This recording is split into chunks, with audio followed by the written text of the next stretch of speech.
As a narcissistic family scapegoat and as somebody who self-reflects a lot, last night I was laying down listening to Tupac, and I was listening to like all his songs and like, his unconditional love song and just everything. But just based off of how I'm conditioned, I know all narcissistic family scapegoats are not going to operate how I operate, but I try to look at both sides of the coin in a sense, even though it was my family's intention to bring me down for whatever reason, for whatever psychological issues they have, whether, they have personality disorders such as narcissism, BPD, etc., which runs in my family. And I was blessed enough not to get these personality disorders. But, you go through your phases. You start out surprised.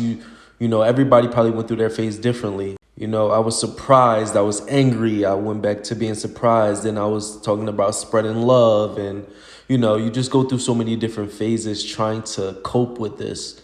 But like I said, last night I was listening to Tupac on his songs because, Tupac is like a poet or whatever the case may be in his music.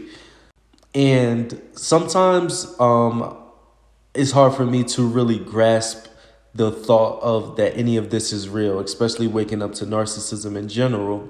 And it's like you learn so much, you know what you have to do. And we're blessed to grow up in a time where so many people have been through the same similar situation. I follow some narcissistic family scapegoats on here. Some of them follow me. I've had conversations with different ones. So you know what you have to do in order to move forward, in order to heal, in order to become the best version of yourself. But sometimes I mentally get stuck in the mind frame of, wow, like basically everything I was dealing with before wasn't real. I know my family was psychologically damaged to the point where they had to scapegoat somebody. That's just how, that's just how it goes. But it's just crazy. Sometimes I think about the parties we had. I think about everything that happened in my past. Even if you go all the way back to the narcissist that I dated, just my whole life before I turned 26, in a sense, was a facade.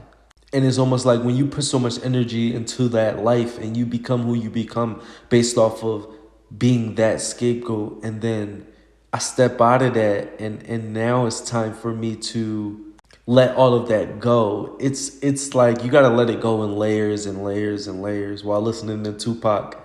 And it's almost like when you really think about like the generational curses, it's almost like it was inevitable for any of this to happen.